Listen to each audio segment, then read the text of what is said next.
subscribe, all that on social media. Get involved if you're interested in making our streets a little safer. Also, we want to hear from you on the podcast. We want to hear your story. If you have a great story to share, if you got a boring any story, just tell us a story. We want to hear some interesting things. I think it'd be a lot of fun to get these stories told about all the exciting things that happens every weekend or every Thursday morning on a tennis court. Go to letsgotennis.com/my story, and you might actually win a giveaway. We might give some stuff away. But today, this is the ultimate guide to getting your kids started playing tennis with Coach Dave Matthews. Today, we are answering the question, how many days per week should your kids play tennis? So Dave, the questions that go along with that. Can you afford it? Tennis lessons aren't free. Practice is free, but we'll get there. Tennis lessons aren't free. Can you afford it? Do they have other activities? Do they have chess on Tuesdays and karate on Wednesdays and violin on Friday? All the things that we have our kids doing. Maybe it's too much. That's not the question we're answering today. And can we compare it to the other schedules? And one of the things I want to talk about, Dave, is doing it 2 days a week is more than twice as good as 1 day a week. And I want to talk about how I describe that math. So, Dave, where do you want to begin? Sure. I think, to me, anytime you hit the court, if you're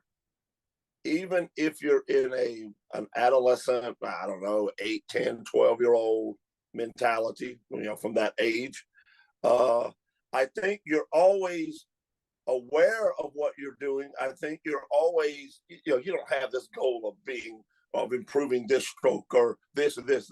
But like when I was first starting with my mother, who was not a tennis player, just wanting exercise, we basically, just from not even a competitive standpoint, but it kind of was, we tried to see how many balls in a row we could keep going. And that in itself is going to help you learn to track the ball, learn to, cut off the court. If it's going out really wide, you don't run backwards and go farther. You run, but you learn that innately through trying to keep the ball going. And that's one thing I see now, and I don't blame it on tennis. I mean, technology and players are getting better and things like that. So yeah, a player gets a ball that's in the middle of the court and you're going to see him mash it into a corner, and it's going to be, if not the end, but the next ball is going to be the end of the point. That's just an innate thing to do, And so I think, any way you can get to the court 2 times a week versus 1 is always going to expedite your learning process. Does it have to be a taught session? Doesn't have to be, as long as you're, like I said, innately trying to do something like keep a rally going, because most kids starting out have problems with rallying because they don't even know how to spell it yet. Tennis is hard. Tennis is hard. Go out. It's hard. Get a few golf balls and try to hit it straight. That is not an easy thing.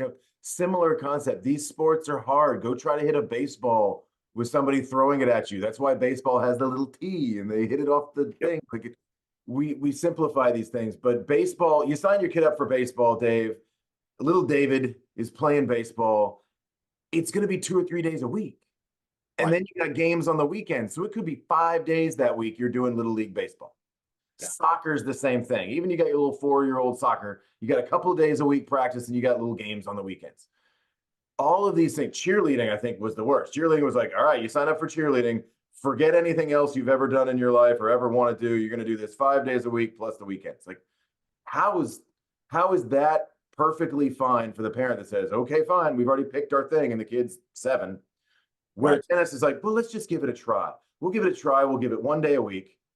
And we'll see if he likes the coach. And normally, by the way, he won't, because there are a lot of coaches out there that aren't really good with beginner kids. Right. And we'll see if he likes it. And we're like, he didn't love it too much and he didn't pick it up very quickly. This is hard. This is very difficult for a child to figure out.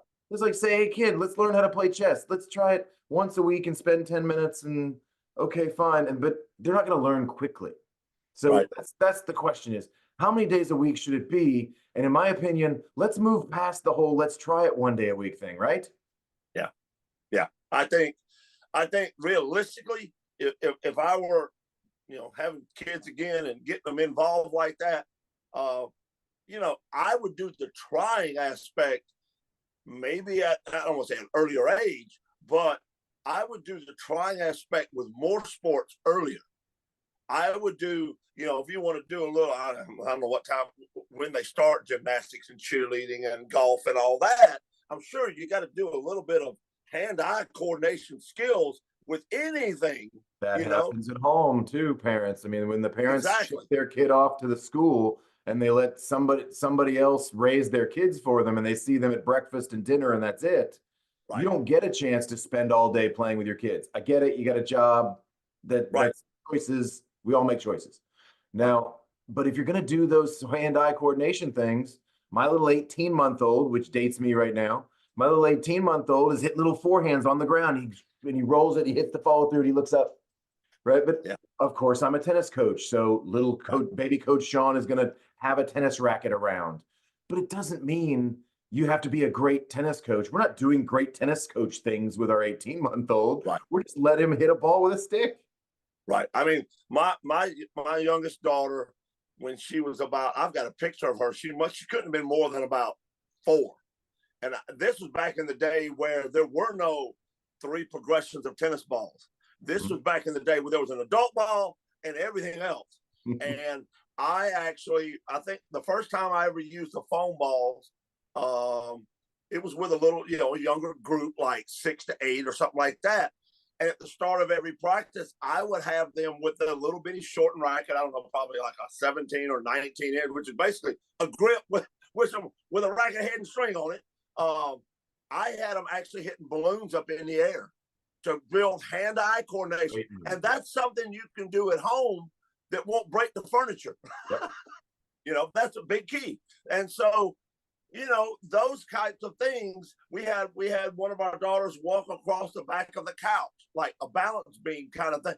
You laugh at it, but it is body structure building material to where when they get into sports, they're not falling all over the place. They're not tripping over everything. That's all part of it. The kid that looks smoother and has better hand-eye coordination usually picks it up faster. And I always wondered if that was a genetic thing. I see the child of the professional athlete, and I go, "Yeah, well, your dad played professional American football, so clearly you just popped out knowing how to." No, he probably played catch with his dad before he could catch.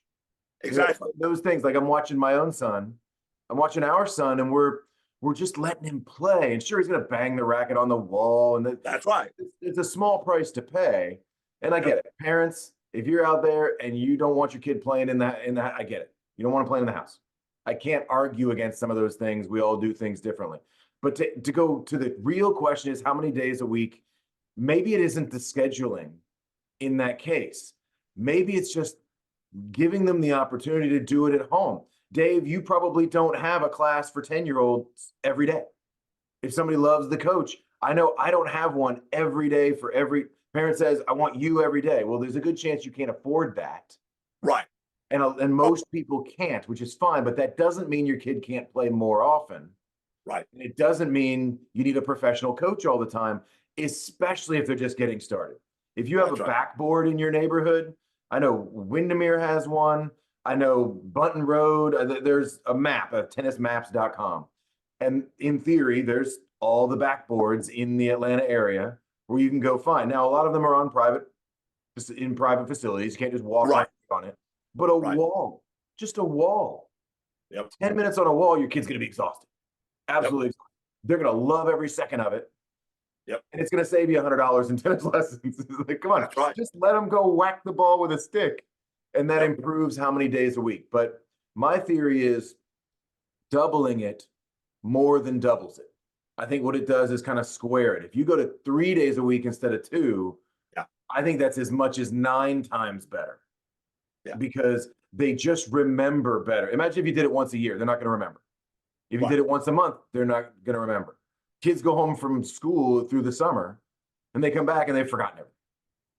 Smaller, consistent attempts to play always equate to getting better faster than 4 hours one day and take the rest of the week off. More always. often. You know, like that old additive I saw the other day. If you spend 100 hours in a year on one activity, you will be in the top like 0.5% of people that do that activity in the world because it's consistent daily thing. That equates, you ready for this? Equates to 18 minutes a day. That's what I was just thinking. Is that 100 hours in 1 week, or no? That's 100 actually hours better to spread it out, right? In a year, and it's 18 minutes every day. Now, you're not going to go out there with a stopwatch and go, okay, 18 minutes over, let's go. Time for 18 minutes. A half hour, whatever, and that's fine. But it's that consistent daily effort is what you build on. Yep. If you play 4 hours today and you don't play till next week, you're starting over again. Yep. You're not going to get that repetitive, consistent effort. And that's the whole challenge right there. So, you know, do you have to afford it, Shaun? No. Do you have to spend the time, 20, 30 minutes a day? You'll see your problem. When I started, I was about 4 or 5 years behind everybody. They've been playing in the country clubs and everywhere, anywhere, it didn't matter. And I started 4 years later, and I played 7 days a week. And in 2.5 years, I caught up and passed them. But I played 7 days a week. And that right there spells it. You know, I worked hard for about 4 years of losing, but I was determined. I loved the sport. I kept going, and then all of a sudden it turned over. There you go. It's consistent effort. The ultimate answer. Yeah. On episode 6 of the Ultimate Guide of How to Get Your Kids Started Playing Tennis. Just let them play tennis as often as possible. 1 minute a day, anything. I'm doing my Duolingo. I'm working on my Spanish. And I spend maybe 3 minutes a day. Maybe. And I just get it done, right? I'm busy. We're all busy. Just get it done. I got my streak, you know, I'm in 260 something days. That's right. It's fun. Let the kid go whack the ball with a racket. Let him kick the soccer ball and don't go, no, this isn't soccer. He's practicing kicking a ball. A 2-year-old is still learning to walk. If they can kick a ball at the same time, they're going to be a better tennis player when they're 7 and you say, hey, do you want to go play tennis? And they won't show up all floppy like they've never walked and chewed gum at the same time. That's right. I think this is on parents. Parents, this is on you. I'm looking at you, parents. Let your kids play. And I know it's hard. I know we're busy. Dave, thank you so much. We'll see you again next week. You bet.